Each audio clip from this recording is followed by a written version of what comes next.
Primero que todo, quisiera agradecer a los organizadores su amable invitación. Es impresionante ver el número de personas interesadas, profesores, educadores que están en esta sala. Es un gran honor para mí y me siento muy humilde por esta oportunidad de compartir nuestra experiencia canadiense con ustedes. Antes de empezar, yo quiero compartir con ustedes lo que yo siento sobre este tema y creo que necesito su ayuda. Estoy en problemas. Primero que todo, quiero saber cuántos de ustedes han oído esta expresión. Cuando tiene uno un cerdo que no se engorda, ¿qué hace al respecto? ¿Alguien lo ha oído? Bueno, porque voy a volver a lo que quiere decir la expresión. Pesar al cerdo no lo engorda. Yo estaba mirando mi presentación anoche y pensé que era problemática, de tal manera que la modifiqué a última hora. Y la razón por la cual pensé que estaba en problemas es que son las 4:30, es el segundo día de presentaciones muy intensas.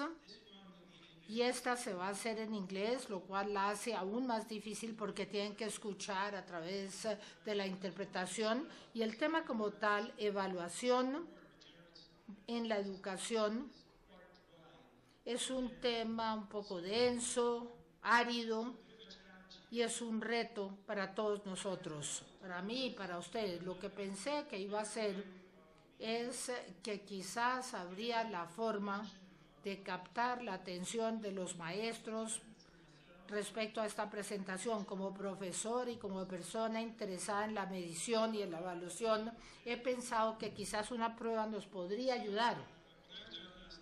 Entonces lo que hice anoche fue que preparé una corta prueba, incluyendo las preguntas como parte de mi presentación. Las preguntas no tienen nada que ver con evaluación o medición, tienen que ver con el Canadá. Voy a medir su nivel de conocimiento sobre el Canadá con unas cortas preguntas, unas pocas que van a ir apareciendo en la medida en que vamos haciendo esta presentación. La prueba, que normalmente al introducir una prueba, uno les tiene que decir a los estudiantes cuál es el propósito de la prueba, cuáles son los criterios, etcétera, etcétera. El propósito es medir los conocimientos que ustedes tienen sobre el Canadá. Se trata de una evaluación.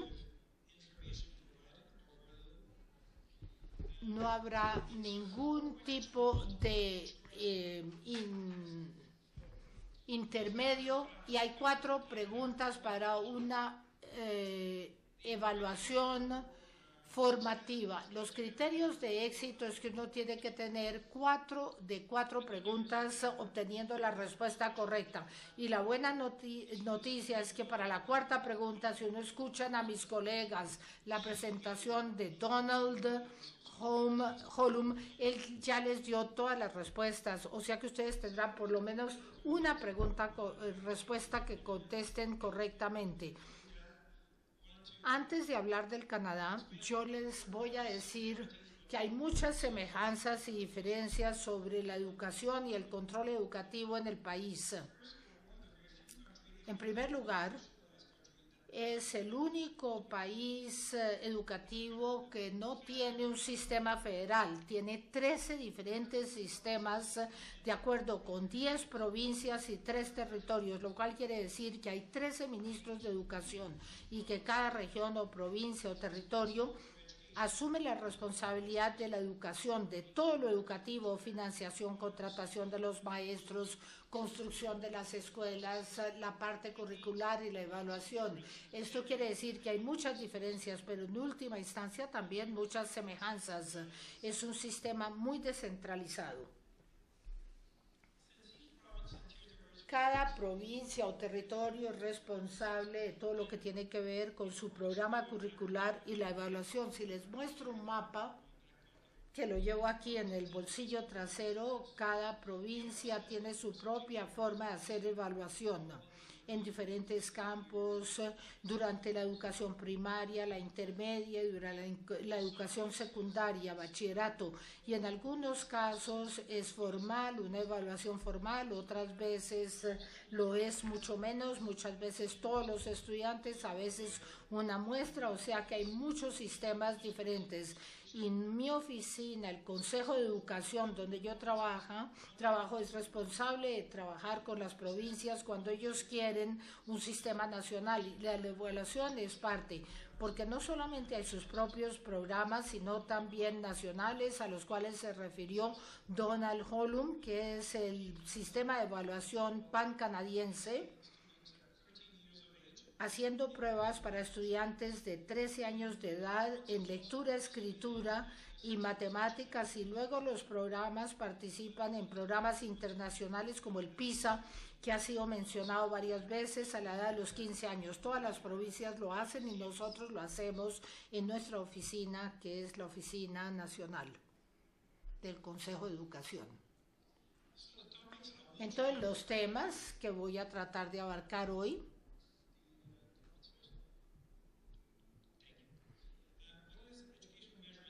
¿cuál es la evaluación y la medición educativa? ¿Cuáles son las diferencias y semejanzas entre la evaluación formativa y, desde una perspectiva diferente, validez, confiabilidad y acceso o asequibilidad, dependiendo del tiempo que tengamos, el proceso para una prueba? Y vamos a estar hablando de cómo preparamos esa prueba como una especie de receta de un cocinero principal cuando está siguiendo la receta.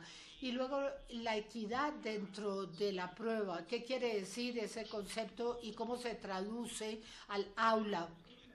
Y luego, mirando la evaluación desde el punto de vista del salón de clase o el aula, hay diferencias y también muchas semejanzas y mucho que se puede aprender de lo que se hace en ese sentido.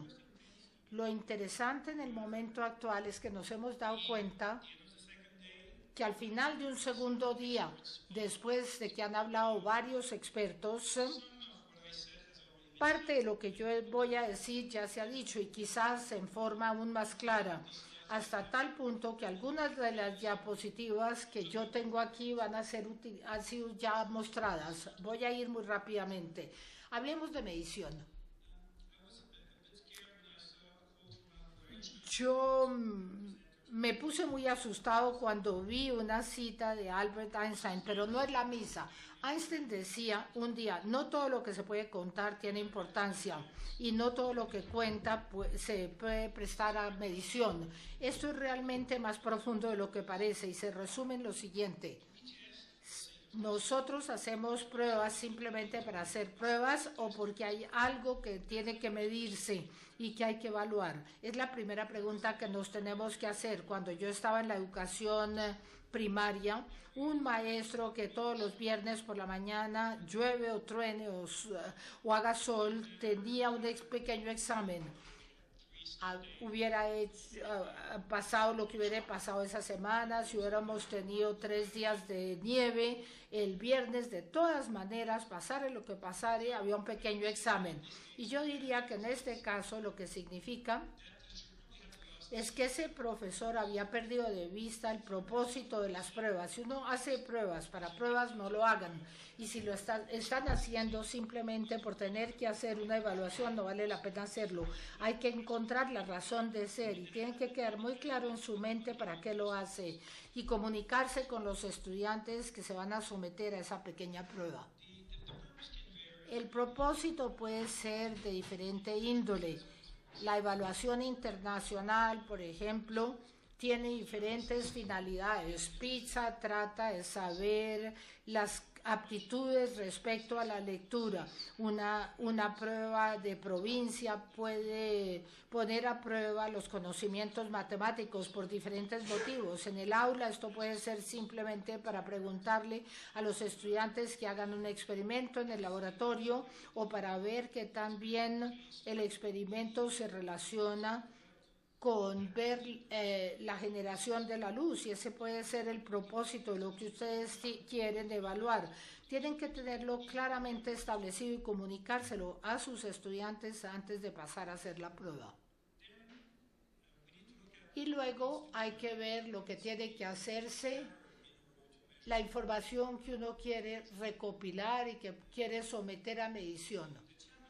El reto ahí consiste en hacer la pregunta en una forma que se preste a medición o observación, y ese es siempre el reto que hay, partiendo de la idea que tenemos en mente que hay que poner a prueba el concepto para que sea algo que se pueda captar. Hay cosas que son más fáciles de captar que otras. Por ejemplo, multiplicación en números de 2 dígitos, esto es relativamente fácil.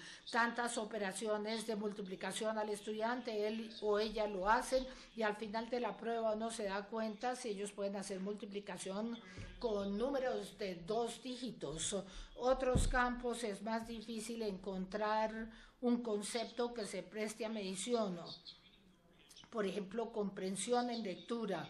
Cuando hacemos una evaluación de lectura, estamos haciendo ese tipo de evaluación y estamos partiendo de la base que se trata de haber entendido lo que uno ha leído. Y la forma como se mide esto es darle un texto al estudiante, hacerle preguntas sobre el contenido, el texto que han leído, y luego si contestan correctamente las preguntas, partimos de la base de que ellos saben leer. Es relativamente absurdo cuando se piensa en eso, pero uno tiene que creer que eso es lo que tiene que hacerse porque de lo contrario no se haría. Si uno no puede medir la comprensión de la lectura con un texto y luego haciendo preguntas y asignar un puntaje, entonces uno está pasando por alto el propósito que tiene el ejercicio de medición. Y el tercer paso en el proceso de medición es la cuantificación. Si uno tiene, por ejemplo, lo que tiene que medirse, una prueba sobre multiplicación con números de 2 dígitos. Como maestros, la primera decisión, esto es lo que yo voy a valorar, les voy a hacer preguntas con multiplicación, con números de 2 dígitos, les voy a pedir que lo hagan. ¿Y cuántos? 5, 10, 15 o 20 o 100. Multiplicaciones, la respuesta dependerá de lo que esté en juego y del propósito de la evaluación. Si uno quiere una multiplicación con números de 2 dígitos, que puede ser a nivel de 4º o 5º grado, uno no puede incluir 50 preguntas si toda la parte matemática de 5º grado tiene que valorarse en 1 hora, pero si uno utiliza una herramienta diagnóstica, entonces uno puede insistir para asegurarse que los estudiantes hayan asimilado el concepto que uno enseñó y entonces puede incluir un mayor número de preguntas. La siguiente diapositiva, por favor. Pasen a la siguiente. Bueno, llegó la hora de un pequeño examen. Este creo que fue el que se les hizo anteriormente. ¿Cuál de estas representa la bandera canadiense? ¿Quién contesta 1? A. ¿Todo el mundo está de acuerdo con C? ¿Alguien tiene una respuesta diferente? Bueno, tienen toda la razón. A y B son equipos de hockey de Canadá, Montreal y Toronto, y D es la bandera de la provincia de Ontario. Entonces, 1 punto. Bien, evaluación. Eso es una evaluación, sí, un aplauso. Ronda de aplausos.